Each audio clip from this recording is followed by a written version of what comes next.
Loneliness is often treated like a social problem. People say the solution is simple: meet more people, go out more, be more social.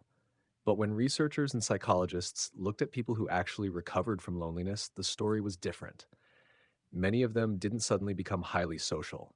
Instead, they developed quiet daily habits that slowly rebuilt their sense of connection, both with themselves and with the world around them. These habits were small, sometimes almost invisible, but over time they changed how loneliness felt. The first habit was leaving the house regularly, even without a social goal. People who recovered from loneliness often started with something simple: working from a cafe, walking in a park, reading in a public library. They weren't forcing conversations, but they were placing themselves in environments where life was happening around them. Psychologists call this passive social exposure. Just being around people, hearing voices, movement, shared space can reduce the brain's sense of isolation because the human brain evolved to feel safer when it senses other humans nearby.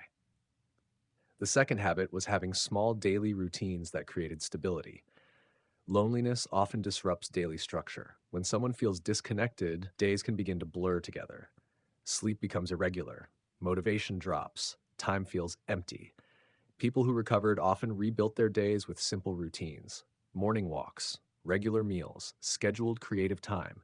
These routines gave their day a rhythm again, and rhythm often restores a sense of psychological grounding. The third habit was reducing digital overconsumption. Studies have shown that excessive scrolling on social media can increase feelings of loneliness, especially when people compare their lives to the curated lives of others. Some people recovering from loneliness intentionally reduced passive scrolling, not completely removing technology, but using it more intentionally. Listening to podcasts, learning something new, joining discussions instead of silently observing. The goal was not to escape the digital world, but to stop letting it replace real engagement.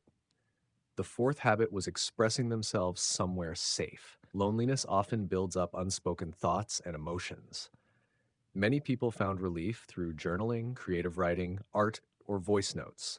Others shared openly in online communities or support groups. When thoughts are expressed instead of suppressed, the mind begins to process loneliness differently. It stops feeling like a silent weight. The final habit was doing something that contributes to others. Research shows that acts of contribution, even small ones, reduce feelings of isolation. Helping someone with a task, volunteering, sharing knowledge online.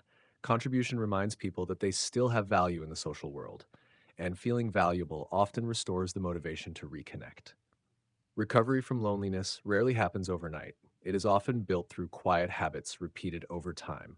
Small routines, small exposures to the world, small expressions of self. Each one slowly reminds the mind that connection is still possible, even if it takes time. Find your spark. Find your people.